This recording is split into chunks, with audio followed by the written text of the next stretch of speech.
मित्रांनो, 10 जुलै गुरुपौर्णिमेचा दिवस, स्वामी भक्तांसाठी अत्यंत महत्त्वपूर्ण दिवस, स्वामी सेवेचा दिवस.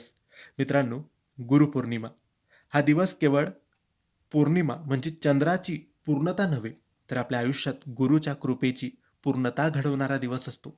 स्वामी समर्थ महाराजांच्या चरणी आपण या दिवशी एक लहानशी पण भक्तिमय भेट अर्पण करतो. ती भेट म्हणजे सेवा. ती भेट म्हणजे त्यांचा आवडता नैवेद्य. पण हा नैवेद्य केवळ अन्न नसतो. तो असतो आपल्या भक्तीचा, श्रद्धेचा आणि प्रेमाचा विश्वास. विश्वासाने, आपुलकीने, प्रेमाने आपण स्वामींना जोही नैवेद्य करून अर्पण करतो, स्वामी तो ग्रहण करतातच. फक्त त्यामध्ये प्रेम, विश्वास आणि आपुलकी पाहिजे. पण गुरुपौर्णिमेच्या दिवशी आपण जर स्वामींच्या आवडीचे पदार्थ केले, हे सर्व पदार्थ करण्याची गरज नसते. यातून एखादी पदार्थ केला आणि स्वामींना दाखवला, तर स्वामी अत्यंत प्रसन्न होतात, आपल्या मनोकामना पूर्ण करतात. आता हा पदार्थ कोणता? तर स्वामींना 2-3 पदार्थ आवडतात. खास करून गोड पदार्थांमध्ये 2 पदार्थ आवडतात. पहिला पदार्थ पुरणाची पोळी आणि दुसरा पदार्थ म्हणजे बेसनाचे लाडू. यापैकी कोणताही एक पदार्थ तुम्हाला करायचा आहे.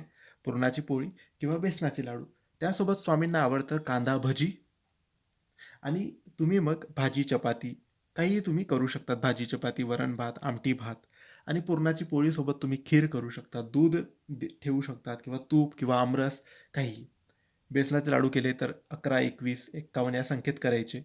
असा नैवेद्य स्वामींना गुरुपौर्णिमेच्या दिवशी सकाळी, दुपारी, संध्याकाळी तुम्हाला जेव्हा वाटेल तेव्हा तुम्ही स्वतः करून बघा. स्वतः केला तर अतिउत्तम. स्वतः केलेलं स्वामींना अत्यंत आवडीचं. आजकाल हॉटेलवरून आणून तर आपण बऱ्याचशा गोष्टी करतोच. पण स्वतः केलेलं स्वामींना खूप आवडतं. मग ते कसंही असू द्या. आणि तुम्हाला हे जमत नसेल ना, तर चटणी भाकर, दूध पोळी दाखवलं तरी स्वामी ग्रहण करतात. फक्त तुमची श्रद्धा किती आहे हे महत्त्वाचं आहे. स्वामींना नक्की नैवेद्य दाखवा आणि स्वामींच्या आवडीचे पदार्थ दाखवू शकत असाल तर नक्की दाखवावेत. धन्यवाद. स्वामींवर विश्वास असेल तर कमेंट्समध्ये फक्त श्री स्वामी समर्थ लिहा.